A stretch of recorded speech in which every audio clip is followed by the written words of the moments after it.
kyk die ding is, ek soek ook oplossings, dis die ander ding, dit is reg noodwendig in ons oplossings kry, want anders bly ons lewe so te mekaar soos wat dit is.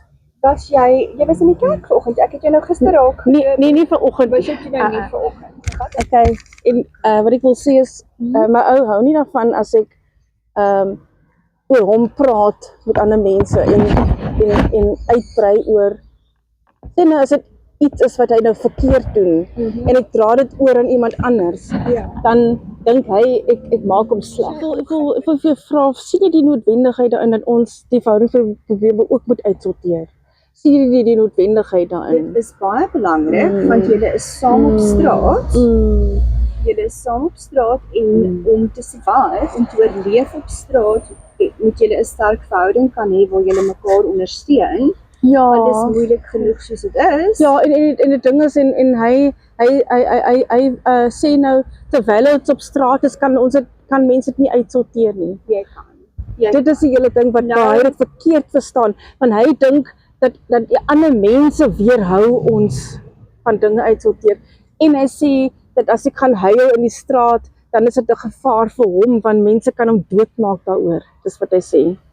Ek dink wat hy probeer sê is dat as mense jou sien huil in sy teenwoordigheid op straat, gaan hulle dink dis hy wat jou ontstel en hy's bang, hulle dink dalk hy maak jou seer. Dit is wat hy sê, ja. So ek verstaan waar hy vandaan kom. Ja, ek ook. Nou dink iemand hulle moet jy het beskerming nodig teen hom en dan is dit 'n gevaar ding. Ja. So wanneer jy dit goed uitpraat, miskien net iewers privaat probeer dit stilletjies doen waar dit nie jy sien die ding is nou kyk, hy het 'n dwelmprobleem ook en die ding is, en hy is bang om mense daarvan te laat weet, want hy dink ook mense oordeel hom daaroor. Natuurlijk. En die ding is, en nou die ding is dat die onttrekkings dat mense nie verstaan nie, is baie erg op die liggaam. En die ding is, eintlik moet mens die dwelm neem, net vir die tyd dat mens kan hulp kry. Dit is wat mense ook nie verstaan nie. Baie mense dink mens moet dit net los, maar mens kan dit nie net los nie, want as die liggaam in trekkings gaan, dan kan dit die hart verswak en mens kan eintlik iets oorkom. Dit is gevaarlik om sonder mediese supervisie deur onttrekkings te gaan, afhangende wat is hy? Heroïne. So heroïne. Ja. Dit is baie ernstig. Ek meen daar is nie speletjies nie. 'n Mens jy moet eintlik met hulp deur van dit af. Hoe het hy 'n begeerte om op te hou daarmee?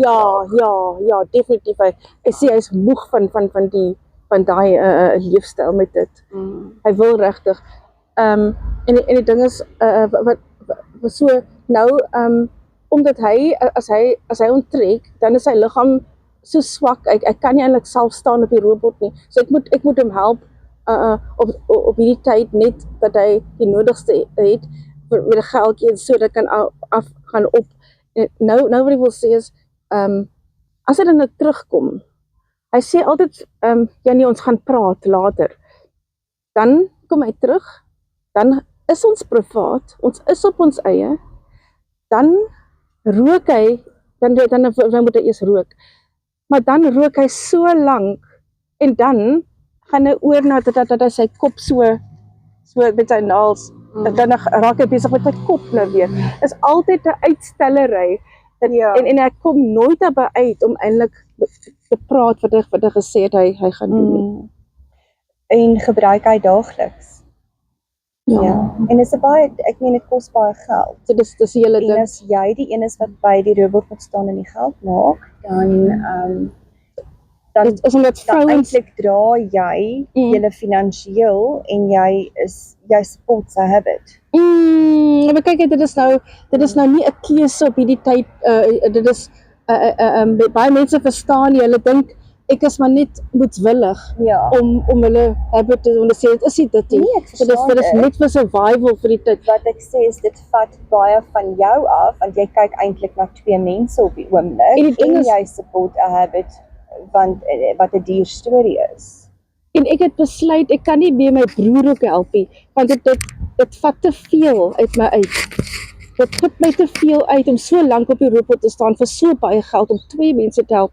Toe besluit ek, en dit is ook omdat my broer my ook abusive maniere teenoor my het ook. Ja. Omdat dit so is en omdat hy nie my privaatheid met my ouer nie en hy luister ons af as ons praat en hy wil altyd antwoord gee as ek met my ou praat en ek wil my ou se antwoord hê, dan antwoord my broer en maak altyd vir my die verkeerde een en stel my reg asof ek hom verkeerd So hy interfereer eintlik in julle verhouding. dis wat en almal doen. Nou ding is nou omtrent dit en omdat my broertjie my heeltyd agtervolg en heeltyd dinge uit my uit wil kry. Of kos, of luxuries, of dis altyd iets. Dis hoekom het ek stop gesit. Yes. En nou omdat ek ook omdat dit te veel moeite is om vir 2 mense te sorg. Ek maak dit 'n bietjie makliker op myself. Hy verstaan nie dat hy kry nie die boodskap as ek sê kan nie vir hom ook sorg nie. Dan sê hy net, nee, ek verwag jy moet vir my sorg nie. Ja. Maar dan is dit eintlik hy verwag ek moet vir hom sorg. Elke keer na my toe vir hulp. Ja. En dit is wat dinge vir my moeilik maak. Hy maak dinge moeilik. Baie stresvol op jou. So kom ons ek wil gou hoor, sê gou vir my wat is jou naam? Simone Simone met 'n Z. Sy is met 'n S, maar mens in Duits spreek mens die S soos 'n Z uit. Simone. Ja, Simone. Ja, so met 'n die is 'n I op die einde is 'n E. Simone. Ja. Hoe oud is jy, Simone? 45. Ek en jy is ewe oud. Maar jy lyk so bitter jong.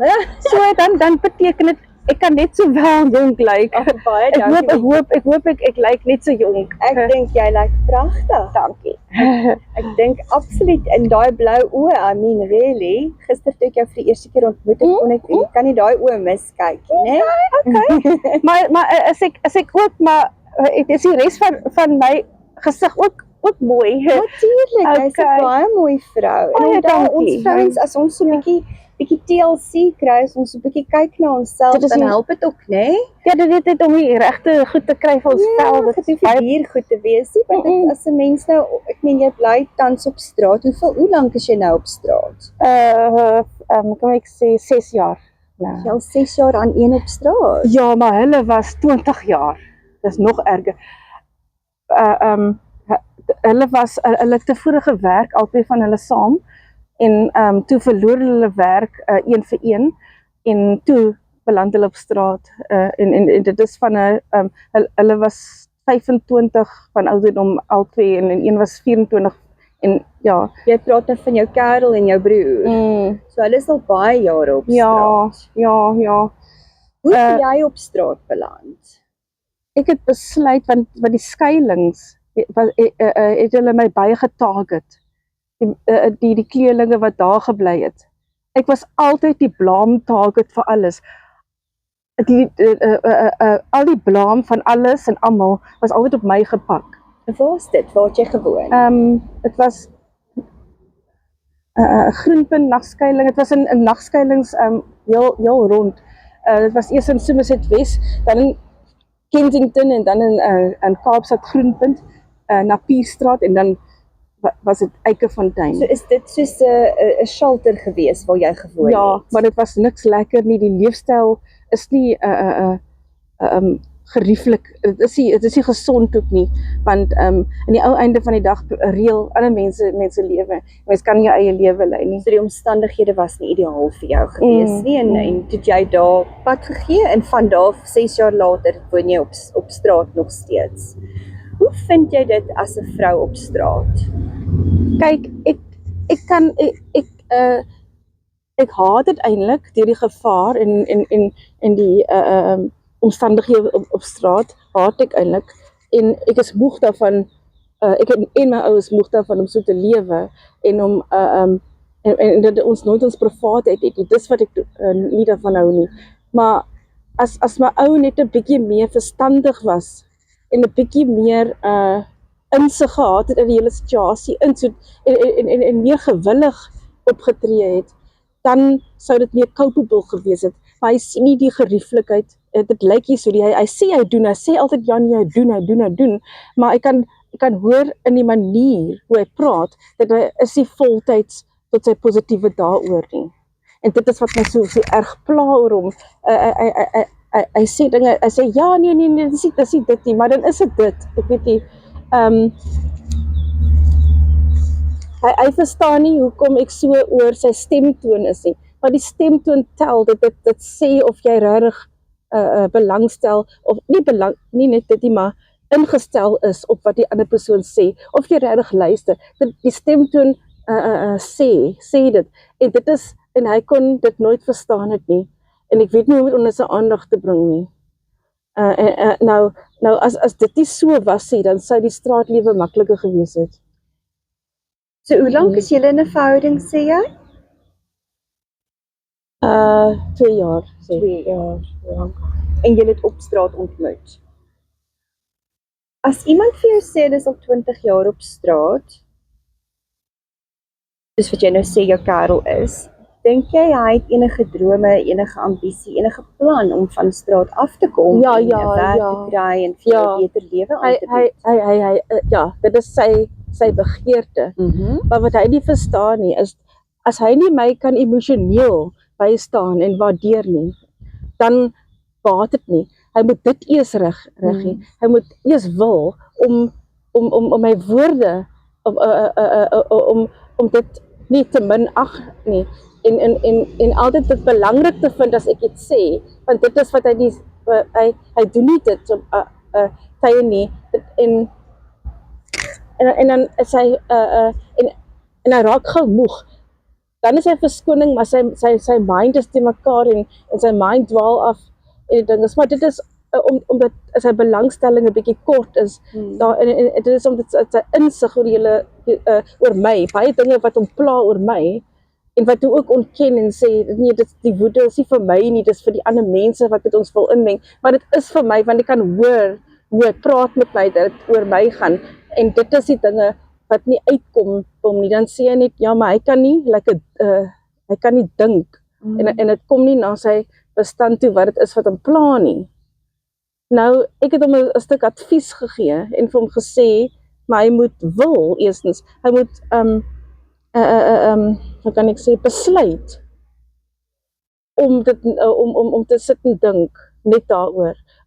Okay, toe besef hy moet dit doen, maar nou is dit so 'n stadige ding, en dink jy julle het 'n kommunikasie probleem op die oomblik, weens die frustrasie, en dan weens ook die dwelmgebruik wat hy het? Ja, maar groot gedeeltelik is dit sy wanpersepsie van my. Baie dinge wat hy nie verstaan omtrent my optredes nie. Dit is die hele oorsaak van alles. Hy het baie woede teenoor my, maar en dit is passiewe woede wat hy uitdruk. Dit is nie soos altyd aggressief sy skree en gillie op my nie. Hy druk dit uit in 'n passiewe manier om sarkasties aanmerk te maak en sê, okay, as jy dan so sleg is en dan moet jy ons los.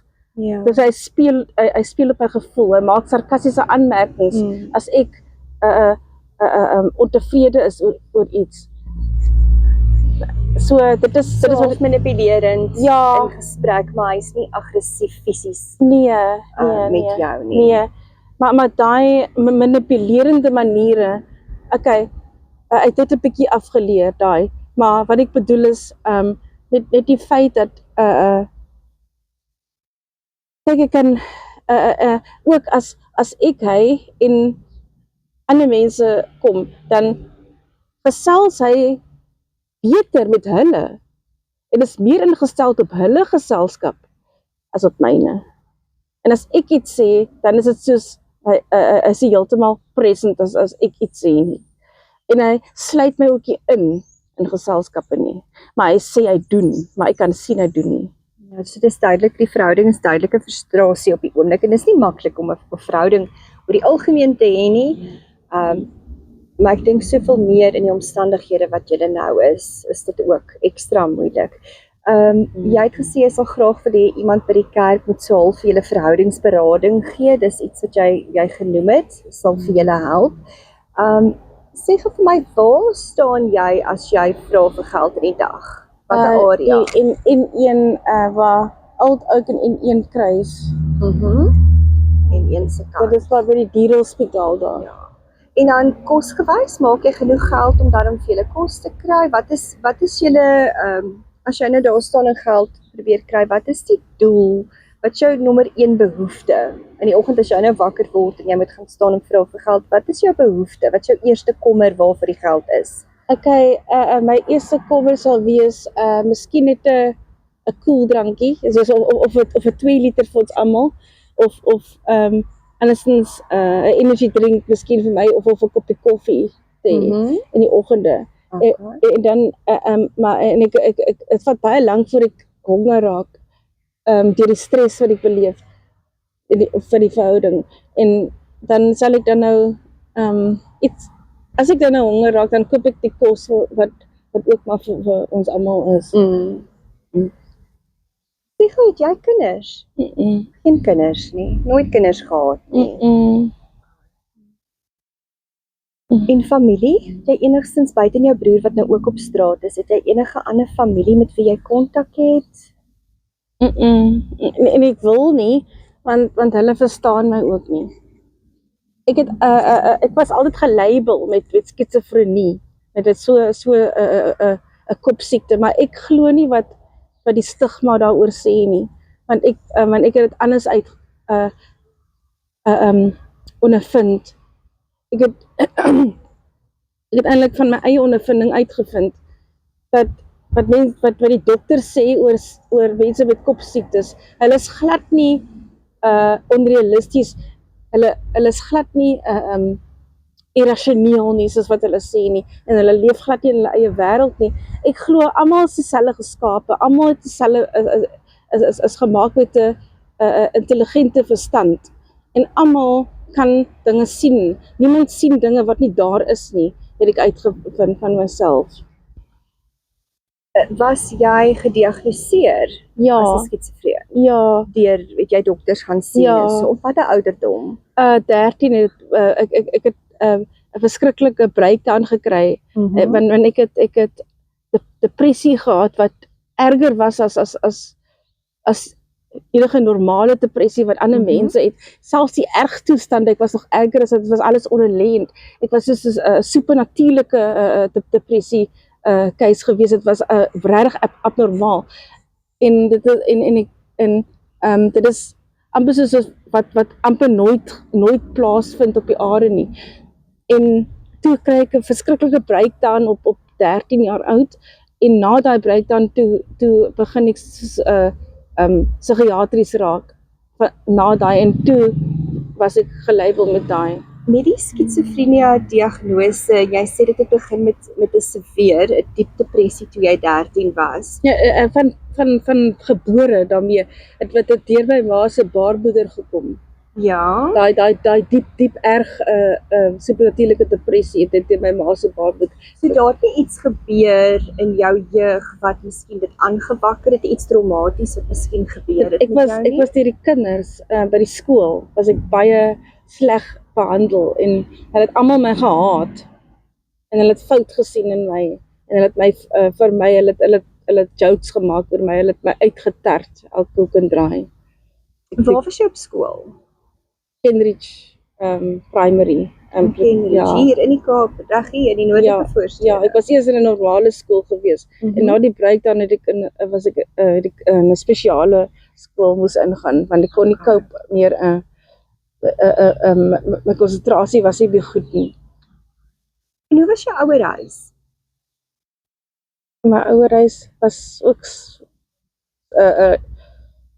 het was 'n bietjie goed, maar ook maar baie sleg. My ma was ook so, sy het ook dieselfde houding teen my gehad soos my ou het. Baie afskepend, en het 'n halwe oor geluister, en nie regtig ja, soos Sou jy dan sê jy voel al vir baie jare alleen, want dis wat ek optel. Ja, dit is my hele lewe lank. Ek was deur mees mense verstoot en sleg van gedink en op neergekyk. So iets waaroor jy trots is op jouself. Nie So iets regtig. waarvan jy hou van jouself. Ek het goeie punte in dit, maar ek waardeer dit nie. Ek sien nie meer dit baat iets nie. Vir my beteken dit meer niks. Toe jy jonk was, is daar iets wat wou jy word as jy groot is? Was jou gedagte toe jy 'n kind was? So iets? Kunstenaar. Ek is 'n kunstenaar. Ek was van kleins af al. Ja, skets ja, ek maak sketse dat ek gebruik koutjie en inkleurpotlode. Het jy enige materiaal nou waarmee jy skets? Skets jy tans of het jy nie nou die nodige goed om mee te skets nie? Ek het maar ek is te depressief op hierdie tyd om enigstens belang te stel in skets. Maar andersins het ek dit altyd gedoen, soos ook op straat. Jy weet dit goed sal wees vir jou, 'n bietjie te skets weer. Maar ek is nie, daar's ander dinge wat ek eers moet uitsorteer. Ek is nie nou, ek het nie nou die tyd ook nie. Daar's belangrike dinge en dat ons net van die straat kan afkom. Help die kerk met sulke goed op die oomblik? Nee.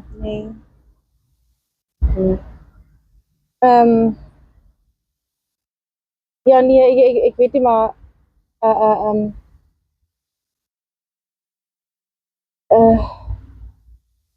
die depressie het gemaak dat dit my verblind het na myself toe en myself nie goed nie goed verstaan nie.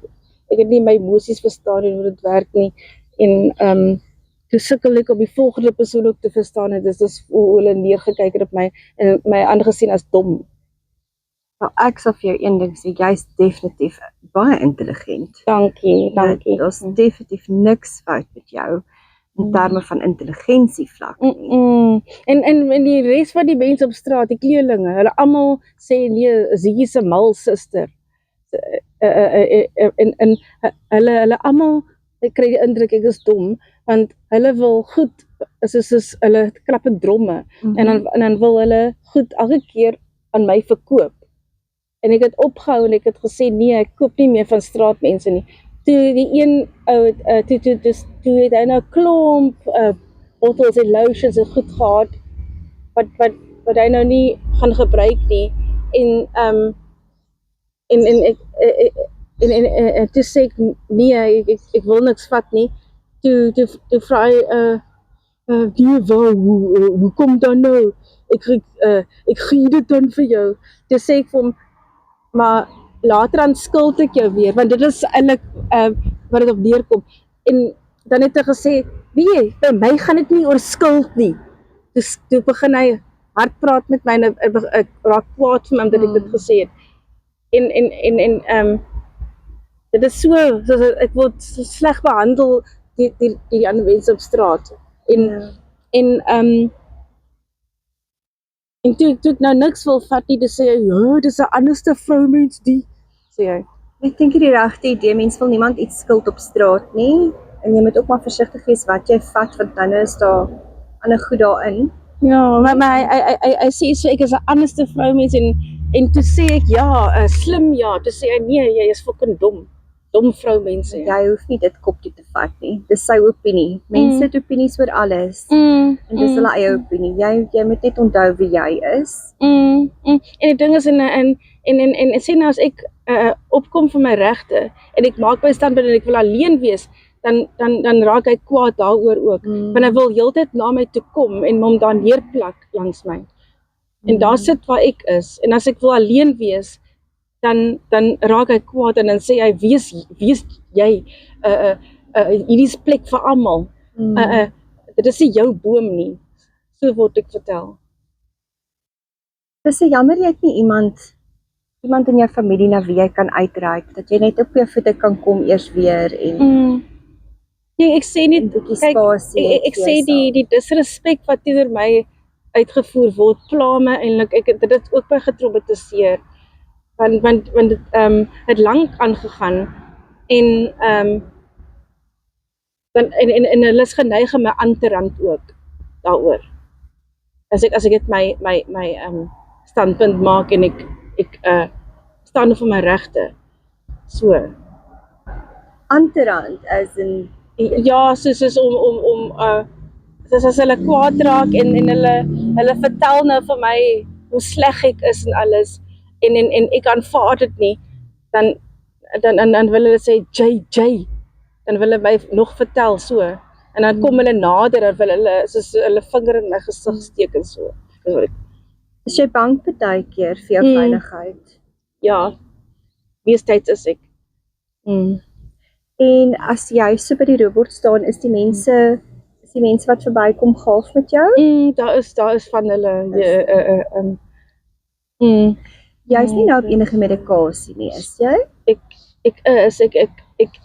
neem nog medikasie, maar my pil het opgeraak en ek was nou 'n week en 'n half sonder dit gewees. Maar die verslawing, die onttrekking daarvan effekteer my nie eintlik meer soos wat dit in die verlede gedoen het. Is dit medikasie voorgeskrywe deur 'n dokter? Ja. Waarop jy is? Is dit vir die skizofrenie of waarvoor is dit? Ja, maar ek weet nie, want ek het 'n ander sieningspunt van skizofrenie. Ek sien nie dit as 'n wat dis van jou kop af.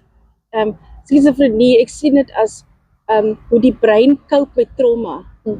En dan is dit sekere dinge wat dit doen en die duiwel sal mens aanval met gedagtes oor probleme wat nie uitgesorteer is nie.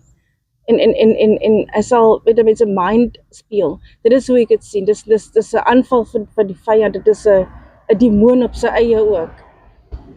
En dokters weet dit nie. Hulle dink dis iets in die kop wat verkeerd is. En hulle dink dit is 'n chemiese wanbalans wat ek nie glo dit is nie. Ja. Ek gaan heeltemal vir jou iets anders vra.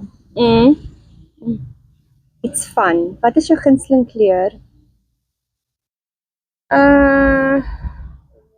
Lilac. Ja. Wat is jou gunsteling fliek? Nie eintlik, ek is nie eintlik in flieke in nie. Ek wil sê miskien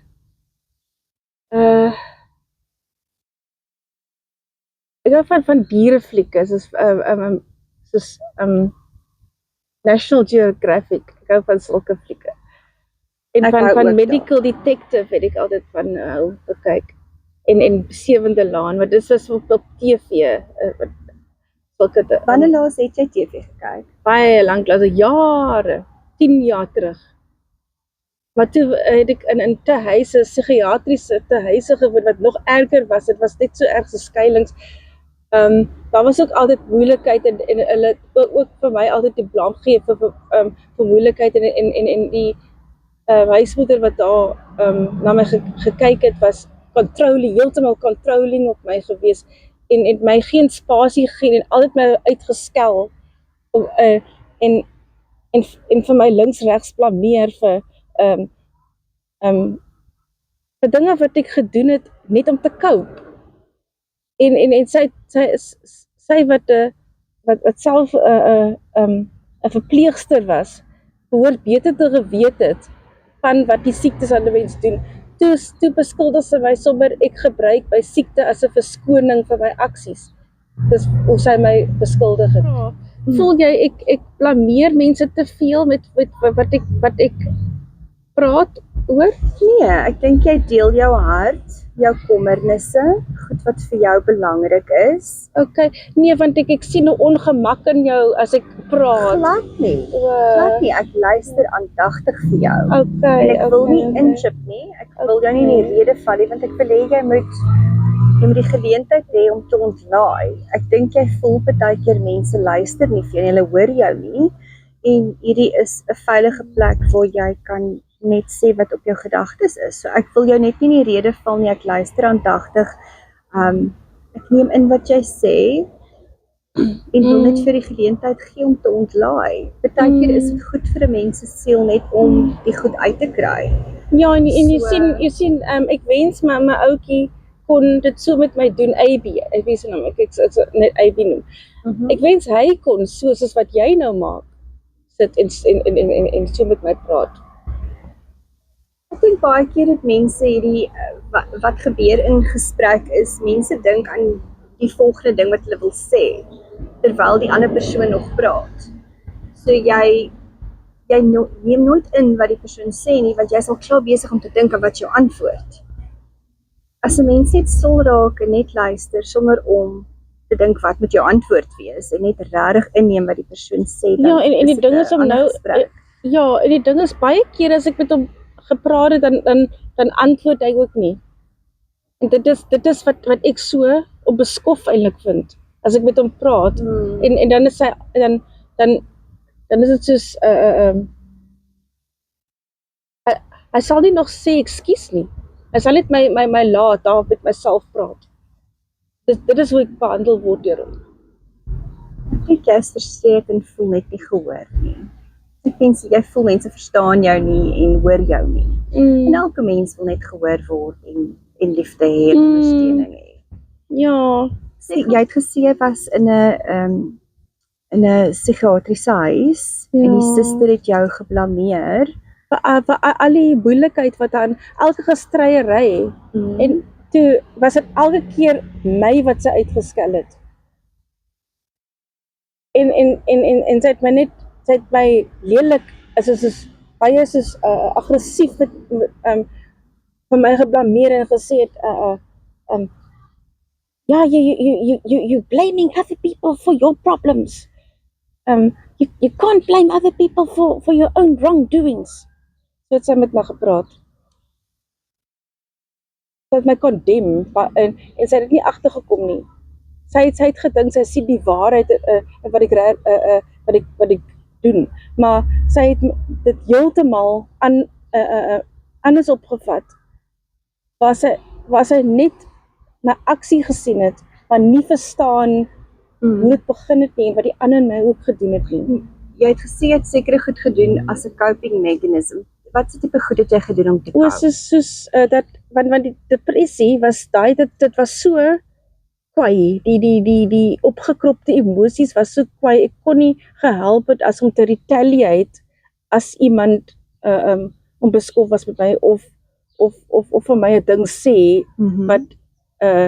wat ek nie gedoen het nie of wat ek ongemaklik mee voel of so en mees kere was dit dat mense het my altyd verkeerd opgevat. Jy verkeerd verstaan. Ja, en dit is wat my laat retaliate het. En ek kon dit nie hanteer ek het te veel opgekropte emosies gehad het, dit het uitgekom. Dit is wat sy nie verstaan het nie. Toe het sy het opgevat ek het 'n gedragsprobleem. Was jy aggressief geweest of net hoe het jy dit gehanteer? Ek het laat geraak, maar dit is as ander mense soos 'n afkrakende houding teenoor my gehad het. Did you feel provoked? Yes, I was provoked a lot in that home and all through my whole life, and people unknowingly did it to provoke me.